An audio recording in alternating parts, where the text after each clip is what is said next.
Tem. Agora, compre pensando que você vai ter que carregar esse negócio durante algum tempo. Eu acho que a primeira coisa é definir o que é investimento. Se você passa muito tempo na bolsa, vivo lá, você ganha.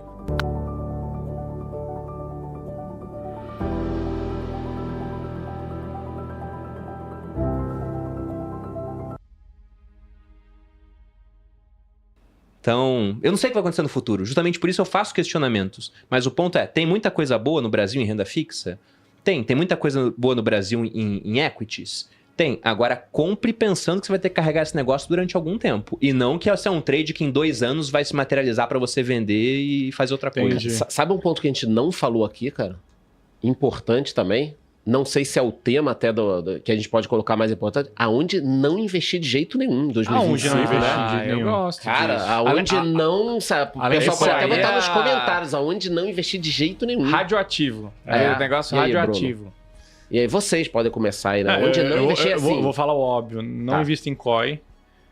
Não é uma boa. E agora é com vocês, porque eu só sei disso. Só porque eu nunca invisto em COI. Eu não faço ideia, cara. Eu não sei. Olha, eu acho que a primeira coisa é definir o que é investimento. Porque se você pega em pesquisa da Ambima, né, quando eles fazem lá pesquisa com o público... tigrinho é investimento. Exato, cara. Sério? Você vê lá que bet... É renda extra. É o que o brasileiro julga que é investimento. Então o cara não tem dinheiro para pagar a conta de água. A conta de água deu 100, ele tem 70... Ele vai lá e bota numa bet, porque se o Cruzeiro ganhar, ele vai conseguir pagar a conta de água. Pelo amor de Deus, inclusive eu vi muita cara. gente comparando bolsa com bet, que fala assim, ué, não é aposta? Os dois não são apostas? Tem gente que me fala isso. É totalmente diferente, cara. Né? Porque você tem 2 tipos de trajetória. Né? Trajetórias que dependem do caminho, que são independentes do caminho. O que eu quero dizer com isso? A vida é uma trajetória dependente do caminho. Você começa ganhando, você nasceu numa família rica, cara, a trajetória vai ser outra em comparação ao cara que não teve essa mesma sorte. Agora, um cassino, uma bet, é uma trajetória que independe do caminho. Você pode começar ganhando ou perdendo. No final, passando tempo demais lá, você perde. Já a bolsa é o contrário. Se você passa muito tempo na bolsa, vivo lá, você ganha. Porque se você é um cara que quer fazer uma seleção de empresas, você escolhe 10 empresas, dá muito mal em 5, metade quebrou, que é uma coisa absurda de acontecer, né? Difícil. Você vai ver a deterioração da empresa, você pode vender e comprar outra. Até porque dinheiro não tem carimbo, você tem que ganhar dinheiro com aquela empresa que você comprou no começo, você podia estar errado, vai comprar outra. Agora, o ponto é, se as outras 5 se deram muito bem, multiplicaram muitas e muitas vezes, uma multiplicou 1000%, cara, só aquela já pagou todos os prejuízos da sua carteira. Então, ao longo do tempo, quanto mais tempo você tem de mercado, melhor seu resultado. Quanto mais tempo você tem numa casa de aposta, numa bet, pior seu resultado, você quebra. Só que o brasileiro acha que bet é investimento. E até questionei a Ambima uma vez, eu falei, bom, se bet é investimento, então o maior influenciador de finanças não é o Charles, não sou eu. É o cara que faz lá o publi de bet, né? A Virgínia, o Gustavo Lima, acho que fazia também, o Neymar. Então são esses caras. Porque se isso é investimento... se o pessoal entende assim, são eles que são os influenciadores de investimento. Só que não é, né, cara? Isso aí é jogar dinheiro no ralo. Eu acho que no exterior, ativos estão muito esticados. Porque na hora da euforia as pessoas esquecem o preço-lucro, mas em algum momento ele sempre volta para uma média. O que é a média? É o lugar que ele sempre vai voltar.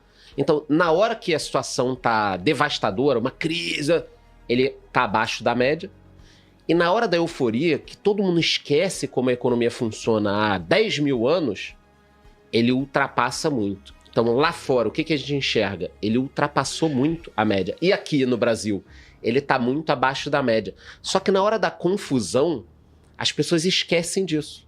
Então, assim, cuidado com esse tipo de pensamento. Tente voltar sempre a entender o que está acontecendo. Então, aqui no Brasil... em relação ao juro, como eu acho que a coisa pode desandar um pouquinho antes de melhorar, eu fugiria de tudo que tem muita dívida, porque se o juro explodir, a inflação explodir, essa turma quebra. Você fala, tipo assim, ações... Empresas com endividamento. Porque o que acontece é o seguinte, a margem de todas as empresas já é carregada, né? A exceção de alguns produtos, a margem das empresas é baixa. Quando você começa a ter uma Selic no Brasil de quase 15%, que o dinheiro que você vai conseguir captar no banco ou com empréstimos é de 20%, 30% ao ano, que negócio que paga isso? As empresas não conseguem honrar sua dívida. Então, varejo e outras áreas começa a ficar complicado. Sempre analisem lá se tem uma dívida saudável, né? Então, cuidado. A empresa caiu 99%, as ações caíram. mas agora pode ser que melhore. Não, tudo bem que pode ser que melhore, mas ela pode acabar também. Pode até não corrigir. Quando eu falo dívida saudável, gente, é quando a dívida ela é menor do que o caixa deles, tá? Então, quando você caixa vai olhar... líquido. Porque todo mundo vai ter dívida. Se você for lá no fundamento, todas as empresas vão ter dívidas, mas algumas não têm uma dívida saudável. Então, é que depende de quanto ela vai pagar nessa dívida também, mas exemplificando esse ponto usando uma varejista. Varejistas têm margens muito apertadas. Muito. Então vamos pegar um exemplo hipotético. Se você for pesquisar as varejistas, você vai ver que não é tão hipotético assim, né? Várias estão mais ou menos nisso. Mas uma varejista que tem uma margem líquida de 1%. Ou seja, de cada R$100 que a empresa tem de receita, o que sobra realmente no lucro líquido da última linha é R$1. Nossa, mas... Esse cara, quando... Por que as pessoas compram empresas assim? Esse é o primeiro ponto, né? Tem um cara que compra porque ele acha que a situação da economia vai melhorar, e aí se a margem dessa varejista subir 1 ponto percentual, você pega um banco que tem margem de 25, vai para 26, não muda tanto. Agora você pega uma varejista que tem margem de 1, vai para 2, dobrou o lucro. Então o cara quer comprar porque ele vai pegar uma puta de uma porrada. Por isso que o Magazine Luiza lá atrás foi a empresa que mais subiu. Só que depois foi uma das que mais caiu. Que a margem aumentava, né? Porque aí quando você tem uma empresa endividada que o juro sobe, muita empresa emitiu dívida na época dos juros a 2%. Emitiu dívida indexada ao CDI. Só que quando o CDI sai de 2 para 14, cara, acabou com a margem da empresa, aquilo que era 1 entra no negativo e a empresa cai 90%. E aí vem o erro do investidor, que o Charles citou aqui. Que o cara vê cair 90%, igual com Americanas. Ele fala, agora é a hora. Porque a loja americana tá lá, o ponto tá lá, ela continua vendendo Kit Kat, continua vendendo barra de chocolate. Vou comprar porque não dá pra cair mais. Cara, só que sempre dá. Cara, vou te falar. Sempre dá. Perini, se um cara entra na lojas americanas hoje e fala, eu vou comprar isso aqui, esse cara é doido, cara, porque as americanas estão abandonadas. Não tem como, cara. Mas já estavam, né? Só que. Eu não vi mudança. Minha opinião tá igual. Mas é uma empresa que antes da queda eu já não investiria. Depois da queda, por conta de uma fraude, aí você fala, cara. Não, né? Você não sabe nem se o número é real, entendeu? Não, mas aí esse é o tipo de investidor que ele não tá pensando no longo prazo. Ele quer, cara, o dinheiro fácil. Vamos ver se vira. Ele tá em fórum de discussão. Ele quer dobrar o dinheiro dinheiro dele. Ele quer dobrar o dinheiro dele em um ano. Tanto que a gente tava até falando no bastidor aqui. Melhor pra Mega Sena. Mega Sena é bom, né? Legal, né? Aí a gente tava falando até no bastidor aqui, um negócio que o Charles comentou, que a gente ouvia muito essa frase, qual será a próxima Magalu, né? E ninguém mais fala isso, né? Era thumb de vídeo, todo mundo queria saber isso, porque a Magalu foi um fenômeno, né? E ficou nessa, né? E essa próxima Magalu nunca apareceu. Existe alguma coisa hoje, até para entender como o investidor ele é cíclico, né? Como ele vai acompanhando o que tá na onda e tudo mais. Tem alguma coisa hoje que você fala assim, cara, algum papel que vocês veem e falam assim, pô, esse papel é interessante, eu tinha que ficar de olho, alguma coisa assim. Ou não, vocês vão mais, não, cara, acho que o negócio são os bancos, o negócio sempre funcionou. Hoje em dia falam, em vez de qual a próxima Magalu, qual a próxima Nvidia, né? Qual a próxima Nvidia? Qual a próxima Selic? Caralho, Tem algum papel, assim, alguma ação solta aí, alguma empresa que vocês falam, pô, isso aí... Vocês estão olhando tô mais aí? de olho. Ó, lá fora, né, eu acho que eu tenho uma abordagem diferente do Charles, porque eu tenho ETF. Eu não fico olhando os papéis de maneira separada, né? Eu simplesmente compro o S&P, até por conta do que o Charles falou aqui. Se você pega os líderes há 20 anos, eram certas empresas. Pega os líderes hoje, são outras. E daqui a mais 10 anos, provavelmente vai estar diferente. E você não consegue saber quais não estarão lá. Exato. Essa que é a pica. Porque você pega a Nvidia, eu não tenho Nvidia na minha carteira de maneira separada. Eu tenho por conta do S&P. Só que, cara, me falaram tanto de Nvidia e eu sempre falava, não, é só uma onda, é só uma onda. Ah, a Nvidia é bom porque tem as placas pra você jogar bem, né, os jogos online. Pra minerar puta, cripto cara, lá atrás. É uma onda. Aí depois veio, não, descobriram que a placa de vídeo serve pra minerar cripto. Eu falei, puta, interessante isso, mas é só uma onda. Mas quando acabou essa onda, veio a onda de ar, entendeu? E quando acabar essa onda, talvez venha outra, porque o mundo tá cada vez mais digitalizado. Mas eu perdi o bonde de Nvidia. Eu peguei via S&P. Mas lá fora, eu admito perder o bonde, cara, porque eu acho que é um mercado, pra você pesquisar em 10 mil empresas, é muito difícil. Agora aqui no Brasil, você pega a lista das 10 mais valiosas, década após década, ela muda muito pouco. Então a gente é um país onde há menos mudanças, com menos nomes e com menos capacidade de precificar as coisas, porque a gente é um mercado que é muito ineficiente, tem poucos investidores. Aí tem umas coisas que são realmente, você olha assim e fala, puta, o Banco do Brasil nesse preço, tem um porquê do país tá barato? Tem, mas será que não tá muito mais barato do que deveria? Então aqui eu prefiro montar a minha carteira. Mas eu acho que se a gente for pensar em um nome que eu não deixaria passar, pra mim não é um papel de bolsa, cara. É uma criptomoeda, é o Bitcoin. Eu acho que, ainda que a pessoa fale, puta, mas eu perdi o bonde. Talvez você não tenha perdido. Não perdeu, cara. Porque imagina uma mudança de estrutura agora, né? Porque o Bitcoin foi o seguinte, ele começou sendo o ativo que era comprado por cyberpunks. Era o pessoal que era muito hard user de código. Sim. Aí depois disso veio o pessoal que era um pouco mais nerd de internet. Uhum. Depois disso veio a onda do varejo. Porque enquanto os profissionais de finanças não falavam do assunto, eram poucos, né? A gente quando falava tomar uma pedrada, já tinha investidor pessoa física comprando. Depois disso veio o institucional. Agora sim. Já tem consultorias que falam sobre isso, já tem fundo comprando. Você tem não é ETFs marginalizado, né? gigantescos. Ah, não, Bruna, não. Ele mexe com o cara lá do Bitcoin. Ih, Não, na época deve do ser ciclo de terrorista, varejo, né? Deve ser Agora terrorista. você vê economista na TV falando Exato. sobre isso. Agora Exato. a BlackRock comprou, então se a BlackRock domina o mundo, não tem essa... Já que a exato. BlackRock é dona do mundo, tá tudo bem. E aí você já teve esse pessoal entrando. Só que a gente pode estar prestes a ver um novo paradigma, que é países relevantes. Porque você fala, pô, El Salvador é um país minúsculo. Ele é pouco relevante. O Butão minera Bitcoin. É minúsculo. Agora você tem um Estados Unidos, cujo presidente, ele na época da campanha falou que ele iria montar uma reserva estratégica de Bitcoin.